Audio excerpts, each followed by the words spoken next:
تو دین کو ہمارے چھوڑ دو. تو اللہ کا قانون یہ ہے, اللہ کریم فرماتے ہیں میرے دربار میں کسی کی ضمانت بھی نہیں دینے والا نہیں ہوگا, ذرہ برابر کی ضمانت نہیں دے سکے گا. کوئی ذات کا, کوئی حسد نسل, کوئی قوم قبیلہ کام نہیں آئے گا.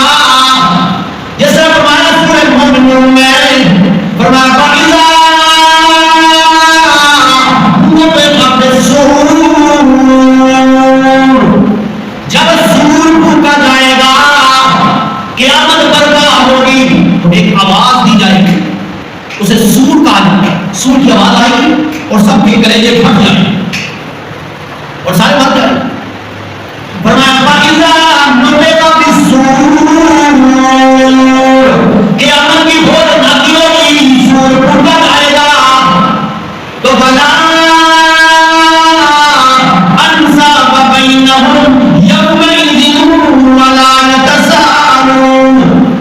وہاں پہ کوئی نسب کام نہیں آئے گا, کوئی قوم قبیلہ کام نہیں آئے گا, کوئی دوست احباب, کوئی تعلق داریاں کام نہیں آئے گی. وہاں پہ کوئی رشتہ کام نہیں. کیوں؟ اتنا جلال ہوگا رب کے دربار میں, رب کے دربار میں وہ جلال ہوگا, وہ کیفیت ہوگی روب اور دبدبے والی کہ وہاں پہ کوئی کلام بھی نہیں کر سکے گا. کوئی نبی, کوئی ولی, کوئی دوست, کوئی قطب, کوئی اپنا کوئی پرایا. اللہ کریم فرماتے ہیں یوم یقوم الروح والملائکہ صفا لا یتکلمون. اس دن روح سے مراد انسانی جسم کی روح, یا روح سے مراد جبرائیل امین بھی ہے. جبرائیل امین اس طرح سورہ قدر میں فرمایا تنزل الملائکۃ والروح فیہا بإذن ربہم من کل امر. لیلۃ القدر کی رات کو فرشتے بھی نازل ہوتی ہیں اور جبرائیل امین بھی نازل ہوتی ہیں. جبرائیل امین کا خاص طور پر ذکر کیوں کیا گیا؟ اس کی عظمت کی وجہ سے, شان کی وجہ سے, کہ جتنے نبی آئے اور پھر وحی لانے والا یہی جبرائیل امین. تو بھیا جبرائیل کی عظمت کی وجہ سے, شان کی وجہ سے فرمایا یوم یقوم الروح والملائکہ. اس دن اللہ کے دربار میں کھڑا ہوگا جبرائیل بھی اور فرشتے بھی, سب باندھ کے کھڑے ہوں گے, ہاتھ باندھ کے کھڑے ہوں گے. ان سب کے اندر کوئی خراب کام نہیں آیا. آج آپ دیکھیں نمازوں میں کیونکہ اللہ کے دربار میں کھڑے ہو گئے, یہ ایک ریاست ہے. رب کے دربار میں کھڑے ہونے کے کیا آداب ہے؟ ہم نماز میں کس کھڑے, کتنے کتنے درمیان میں فاصلے ہوتے ہیں. حالانکہ رسول اللہ صلی اللہ علیہ وسلم نے فرمایا صفو صفوفکم فإن تسویۃ الصفوف بالإقامۃ الصلاۃ. صفوں کو درست کرو, صفوں کو درست کرنا ہی اقامت الصلاۃ کا حصہ ہے. جس طرح اللہ کا حکم ہے اقیموا الصلاۃ, نماز قائم کرو, اس کا ایک حصہ یہ ہے کہ آپ صفوں کو درست کرو. رسول اللہ صلی اللہ علیہ وسلم نے فرمایا تمہاری صفوں میں خلا لے کے بعد اللہ تمہارے دلوں میں خلا پیدا کرتے ہیں. حدیث ہے. آج ہم اپنے دوسرے بھائی کو برداشت نہیں کرتے, سب میں کھڑے, اللہ کے دربار میں کھڑے اور سب درست ہیں. صحابہ کرام رضوان اللہ علیہم اجمعین کی صفیں, حالانکہ وہ بچڑے کچی بچڑے ہوتی تھی, وہ نشانات بھی نہیں تھے جو آج کا نشانات ہے, لیکن پھر بھی ان کی صفوں میں خام نہیں ہوتا تھا. ابو لؤلؤ فیروز جس نے عمر فاروق رضی اللہ عنہ کو شہید کیا نماز ہی کے اندر, عمر فاروق رضی اللہ عنہ کو شہید کرنے کے بعد نکلنے کی کوشش کی اس نے سب کے اندر سے, لیکن نہ نکل سکا. حتیٰ کہ اپنے آپ کو قتل کیا تب جان سکتا. یہ تو صحابہ کرام کی صفت ہے. ہماری صفت ہوتی درمیان میں سے مچھر بھی گزر جاتا ہے تو ہماری صفت آگے پیچھے ہو. حدیث میں آتا ہے ایک چھوٹے بکرے کی شکل میں شیطان صفوں میں حرکت کرتا ہے. یہاں پہ کھلا دیتا ہے, وہاں سے گزر جاتا ہے اور آپ کی ذہن میں دلوں میں بسا بس ڈالتا ہے. اس لیے سفر کو درست رکھو, سفر میں خلا نہ رہے, مضبوط رکھو اپنی سفر, کیونکہ یہ نورانی فرشتوں کی عادت ہے. فرمایا یوم یقوم الروح والملائکہ صفا, قیامت والے دن اللہ کے نورانی فرشتے بھی اور جبرائیل امین بھی سب بان کے کھڑے ہوں گے. لا يتكلمون الا من اذن له الرحمن وقال صوابا. اللہ کے دربار میں, رحمان کے دربار میں کوئی کلام بھی نہیں کر سکے گا. کسی کو جرأت نہیں ہوگی کہ اپنے ارادے کے ساتھ وہ کلام بھی کر سکے. کسی کو جرأت نہیں ہوگی. جب بھی بولے گا تو اللہ کی عزت سے بولو. گویا اللہ کریم فرماتی ہے واتقوا یوما لا تجزی نفس عن نفس شیئا. کوئی نفس کوئی جان کسی کو ذرہ برابر بھی فائدہ نہیں دے گا, ذرہ برابر. اور پھر فرمایا ولا يقبل منها شفاعہ, اور کسی کی سفارش بھی قبول نہیں کی جائے گی, کسی کی سفارش بھی قبول نہیں کی جائے گی. آج تو دنیا کے اندر کسی کی سفارش آ جائے تو آدمی بری ہو جاتا ہے. فلاں وغیرہ کی سفارش آ گئی, فلاں کی ضمانت آ گئی, تو قیامت والے دن رب کے دربار میں کسی کی سفارش بھی کام نہیں آئے گی. اب سوال پیدا ہوتا ہے, حدیث میں آتا ہے نبی اکرم صلی اللہ علیہ وسلم قیامت والے دن امت کے لیے سفارش کریں گے. یا قرآن کے بارے میں فرمایا, روزے کے بارے میں فرمایا کہ قرآن بھی روزہ بھی قیامت والے دن اللہ کے دربار میں بندے کے لیے سفارش کرے. یا حدیث میں آتا ہے ایک حافظ قرآن اللہ کے دربار میں 7 آدمیوں کی سفارش کرے گا اپنے خاندان میں سے جس میں جہنم واقع ہو چکا, اور ایک عالم دین 70 آدمی. تو یہ سفارش جو آ رہی ہے یہاں تو اللہ فرماتے ہیں سفارش ہی قبول نہیں. تو فرمایا وہ سفارش ہے کہ اللہ من اذن له الرحمن,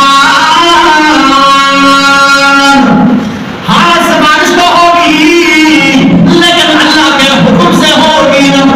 جب رب جائیں گے تب سفارش ہوگی, جب رب کا حکم آئے گا تب یہ قرآن بھی سفارش کرے گا, حافظ قرآن بھی سفارش کرے گا, روزہ بھی سفارش کرے گا, اللہ کے نبی بھی امت کے لیے سفارش کریں گے. جب اللہ کا حکم, اللہ کے حکم کے بغیر یہ جبرن کوئی سفارش نہیں کر سکتا ہے, یہ برا ہے.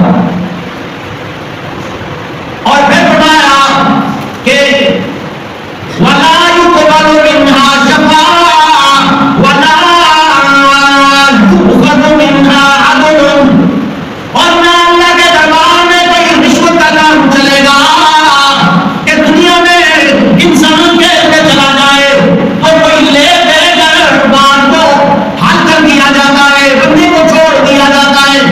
کوئی چائے پانی دے کر رشوت دے کر ہمارے معاشرے میں تو چائے پانی کہا جاتا ہے, خدمت کہا جاتی ہے, خدمت ہے نہیں. فرمایا قیامت والے دن اللہ کے دربار میں اگر پھنس گئے وہاں پہ رشوت بھی نہیں ہوگی, کوئی نسب کام نہیں آئے گا, کوئی خاندان کام نہیں آئے گا, کوئی منصب دنیا کا کام نہیں آئے گا کہ دنیا میں بڑی منصب والا نامی گرامی آدمی تھا, جس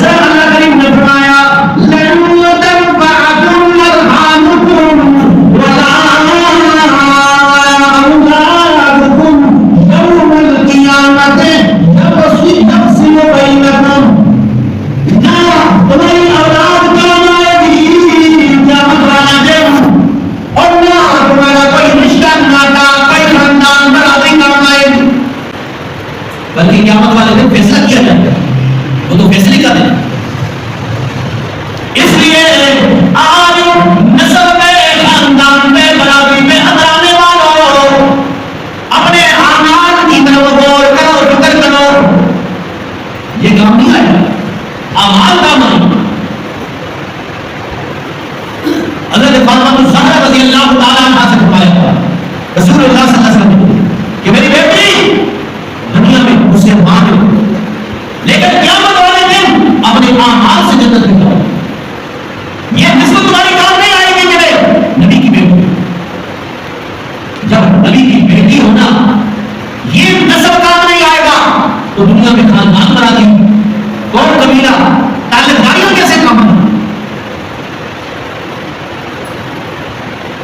اس لیے ہر ایک بھی اللہ کل قیامت والے دن گواہ مقرر کرے. کوئی انکار نہیں کر سکے گا. جس نے فرمایا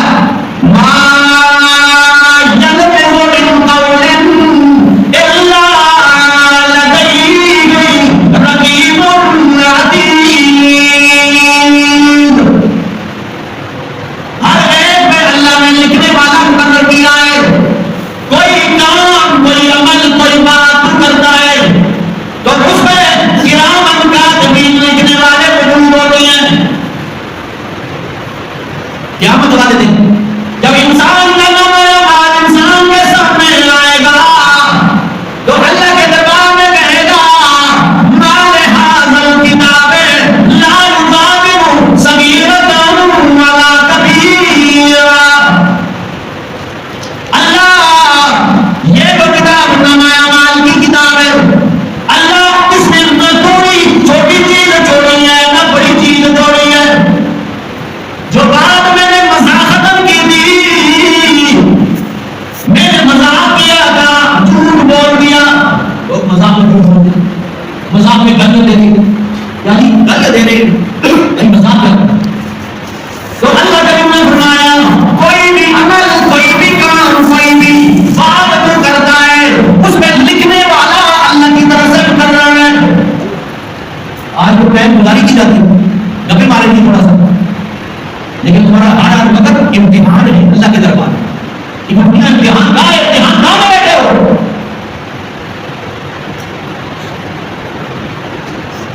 اس لیے گواہ کا انکار نہیں کیا جا سکتا. فرشتے یہ بھی گواہ ہے. انسان کی جو اعمال کی کتاب ہے یہ بھی گواہ ہے. اور تیسرا گواہ کیا ہے فرمایا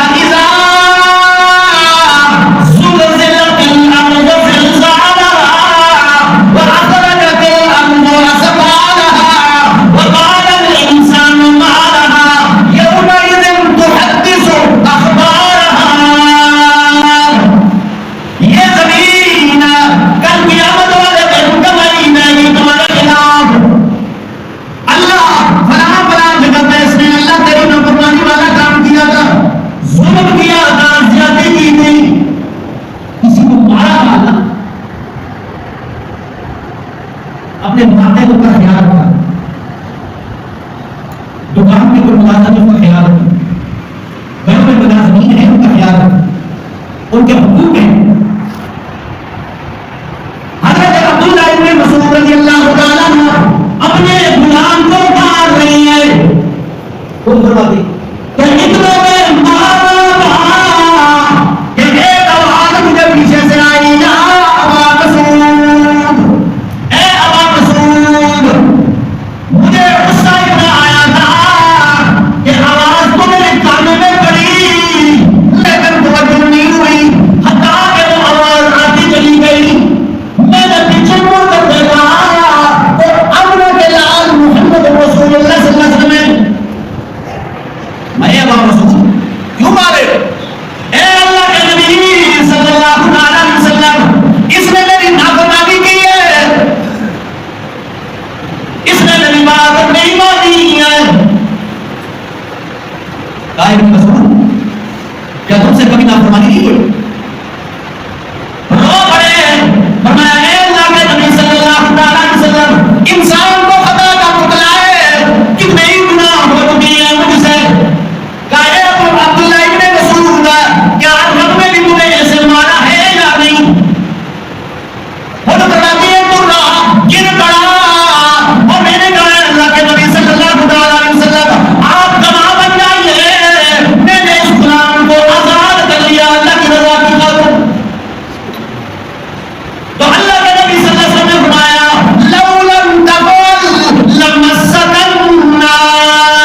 کوئی طاقت مل جائے، کوئی اختیار مل جائے، اس کا ناجائز فائدہ نہیں اٹھانا چاہیے، کیونکہ یہ زمین گواہی دینے والی ہے قیامت والے دن۔